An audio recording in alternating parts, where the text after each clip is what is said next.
What's up, family? Getting Sport Dash 20 minutes Lee. Today is Trick Tuesday in my city, Chicago, September 5th, 2023. It's going out to Hispanics. I believe, I myself, was a little bit of this and a little bit of that, and the rest came from people like you. But I also believe that my people are the ones that taught the Hispanics who with the stringy hair, you understand what I'm saying, like Caucasians, because we are braided people. I'm a little bit of this, a little bit of that, and the rest came from people like you. I believe that my people, I wish I could find a video. It was a person that looked like me, a lady, and I think she lived to be 109 years old. If you Google it, you might be able to find it. And she taught the stringy hair Hispanics Spanish. You understand what I'm saying? See, they, as long as they need you, they'll keep you around and stuff. But when they feel as though they don't need you, then, of course, things go crazy. Long story short, these are my personal experience when it has to deal with the stringy hair Hispanics, probably from the Caucasian persuasion. Um, I'm gonna also put some links in the description of this video to let you know that all skin folk evidently ain't kinfolk. You understand what I'm saying? Especially if their hair don't match, you know, whatever. So Vincent Guerrero was the first allegedly president of Mexico, black, African, Hispanic descent, whatever, president. And he lived to be about 48 years old, and he died, because they killed him because he was trying to keep the scales even.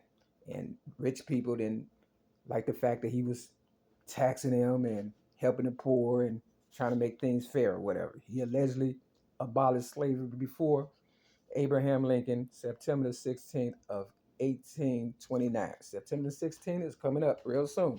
I'm free right now, always have been born free, thanks to Vincent and allegedly, Abraham Lincoln. But we all know it was Harriet Tubman and Mary Lee Davis, aka Mary Mack, your ghetto news reporter, who freed you mentally, financially, and physically. Yeah, in that order. Now, I'm not going to be no slave, ain't trying to be no slave. Long story short, these are my personal experiences when it comes to Hispanics with the stringy hair. I was in a program called Vision Quest for, uh, teenagers with this, behavioral problems or whatever, or had nowhere to go or whatever. I've been a foster child since, you know, birth, basically. And I was placed in the Chicago Sun-Times newspaper at the age of 6 in 1973 for standing up for myself for being a child abuse victim. Now, in no way, shape, or form am I trying to be a leader for nobody other than myself. I'm trying to lead myself and keep myself together. You understand? Just because I do the right thing and people tend to, gravitate towards me and come up as well and get more than me doesn't mean I'm their leader. Because if I was, I wouldn't be in this trap building, 6210 South Kembark Avenue, Chicago, Illinois, 60637, with a bunch of guys just trying to rape me one last time like doodoo and kill me for the little pocket change I got. And that they don't want us real ladies to have, and that's called independence. Now, these are the few things that Hispanics have done to me. I was in the program, like I said, Vision Quest, for, teenagers with behavioral problems or had nowhere to go or child abuse or, that was abandoned from their family or whatever. So I went. It's 3 parts of the program: the wilderness, wagon train, and the group home part. You get to the group home part, you have made it, and you're on your way out. The wilderness dealt with like chopping wood, PT twice a day, and a lot of hardships to get you, ready for them to, mentally control you. Basically, it's the, now at that program, the wilderness part, you know, I literally picked up shit for free. They had horses and stuff. You know, understand what I'm saying? And I thought that was kind of degrading for a queen like myself, but I did it humbly. And that's something a lot of people don't have, is humility. Long story short, I never wanted to be there. My caseworker tricked me. It was in Franklin, Pennsylvania. And she said, if I ain't like it, I can go back on a plane with her or whatever and stuff to Chicago. She lied. I turned around 5 guys, older guys that worked there. It was about 5 of them and stuff. Held me down and stuff. Damn near broke my arm to get me to, stop going the fuck off, because my caseworker, I think her name was Anise, you know what I'm saying, at DCFS or whatever and stuff, not too far from where I'm at. You understand what I'm saying? At a social service program, yeah, Department of Children and Family Services. She left me with these guys in the room, and I felt like, the guys who had violated me when I was a little girl, 5 guys literally took advantage of me when I was a little girl, about 9 years old and stuff, and I felt like I was finna go through that again. You understand what I'm saying? So it was kind of fucked up. So I got past that Vision Quest introduction. So I just calmed down. But the main person that was doing the most was the black guy named Robert and stuff. He damn near broke my arm and shit. He was the PT leader. Now, I noticed that people was moving on to the next phase of the program, which was the wagon train program. And, I said, well, dad, people are moving on that I know. I got to get my shit together. So after 4 months at the, wilderness part of the program, Vision Quest, I started getting my shit together.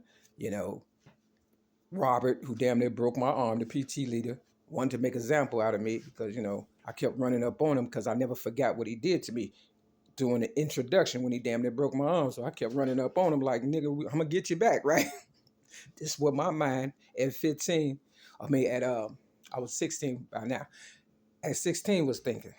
So I realized I couldn't get him physically, right? So, I said, let me calm down so I can move on to the next part of the program. So I started using my mind, right? So he didn't get past the fact that I kept running up on him because why he trying to use me as an example with the other teenagers, that he the PT leader and he running shit, you know what I'm saying? Woo out the bam. And I said, so he a man, he thinking like a man, and I'm thinking like this man trying to kill me, rape me, violate me, you know what I'm saying? So, we both got our thoughts, right? So one day, we doing PT and he singled me out and say, yeah, Mary, you gonna lead PT today. So I get in the middle of the circle. It's like in a barn, and there's about 50 goddamn teenagers, surrounding me, and he on the side controlling everything. So he thought. So, PT was hard as fuck, like boot camp and shit in the army, right? This time we doing jumping jacks and stuff, and it's 1, 2, 3, 1, 1, 2, 3, 2, right? And we do about 50 of that, so that's 150, right? But so we get past the 150, and he's still going, right? Because I'm in the middle of the circle, I can't stop jumping, right? I'm the so-called leader, I'm just a survivor. So I realized he's pushing me now, further than the normal, right? So something told me to jump closer in his face, and I'm doing jumping jacks, right? But I'm not stopping because I got everybody looking, right? You understand what I'm saying? Real talk. And he looking at me, and I'm looking at the devil, and I ain't have to say nothing. He had to read my face first and then my mind. And my face and mind was coinciding. And this is what it's saying. Before I fucking stop, you understand what I'm saying? I would drop dead in front of all these motherfuckers that's watching. For real. If you don't stop me, they gonna know you're the fucking killer, not me. Because you're the leader, right? Real talk. So eventually, he stopped me because he read my face and must have read my mind. And eventually I moved on to the wagon train part of the program, Vision Quest Part 2. I became the first girl head teamster of the program. It was less, PT, but they wanted us to do the laundry of all the guys. It was only one TP for girls and about 4 of the TPs for the guys and stuff. And you would think the girls will always go first, like to eat or whatever, since we doing they nasty draws and laundry and all that, right? No. They realized that I could write. You understand what I'm saying? So they was like, whoever come up with the best song get to eat first. And of course, I'm starving. You understand what I'm saying? Real talk. And, of course, the girls started winning and the guys got mad. And then, in the morning time, they would say, wakey, wakey, sleepyheads. And, we would wake up and whoever take down the TP first, you understand what I'm saying, get to eat first, right? And they was always winning. But one day I looked out and I saw them cheating. They would take the steaks from around the TP before they say, wakey, wakey, sleepyhead. And they would take the pegs out the TP, push it to the end so it'll be easy to come out. So when they get outside, they just, it was all about timing and quickness, right? And so I caught them, you know what I'm saying? So I said, we got to cheat like the guys, otherwise we ain't gonna never eat first. So that's what we start doing. It ain't cheating. It's fighting fire with fire. actually is competing. You understand? So we started winning. And of course, that's why I did not become the first girl head scout of the Vision Quest program, because they cheated me out of that too. And that's why I took it upon myself in my city, Chicago, to take my title. You ain't got to give me nothing. Just open up the door and I get it myself. And of course, that comes from James Brown. I like to acknowledge my references. They don't want to acknowledge me. So that's another time the Hispanics gave my, win to somebody else. They gave it to Jose. He was the head scout of the Vision Quest training to train program or whatever. You understand? Wagon train program. Yeah. So I always felt cheated. Now they in Chicago. California has come to Chicago to shit on me again. The Mexicans with the streaky hair. They have taken over my building, 6210 South Kembaugh Avenue, Chicago, Illinois, 60637. You know what I'm saying? Cleaning up and being nosy and doing the most. It's another time Hispanics shitted on me. They gave me Social Security because they don't want to give me my rap legacy. Me being an originator of rap music since the age of 8, 1975, or my respect. They rather say I'm crazy.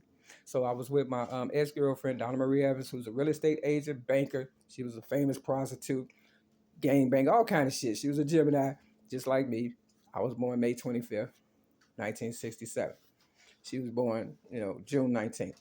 And she was, older than me, about 9 years. Long story short, she gave me my little crazy check, and at this time I got railroaded again after 1995, after giving my story to Oprah for the second time, and they knowing who I am for real, for real.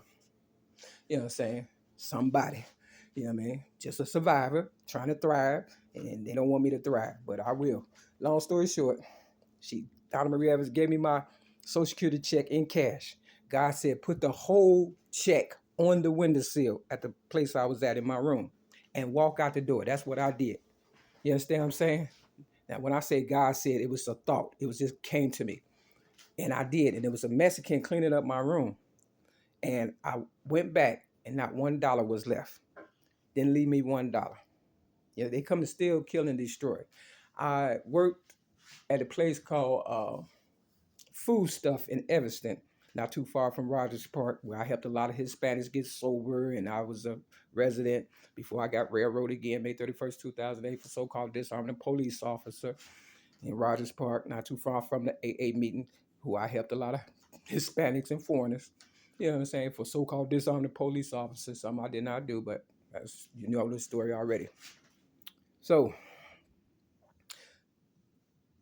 I worked at Evanston, called Food Stuff. I ended up getting a hernia working with them goddamn Mexicans and shit, for real. I was the first girl driver to drive the food to different locations or whatever and stuff. I didn't realize food was that goddamn heavy. Ended up with a fucking hernia. But this black guy, he worked the books, was an accountant for them for years. As soon as he told them that he bought a house, they fired him. I left that place and went and worked for myself at Clark Mall on Chase and Clark in Rogers Park, not too far from my AA meeting. I went in there.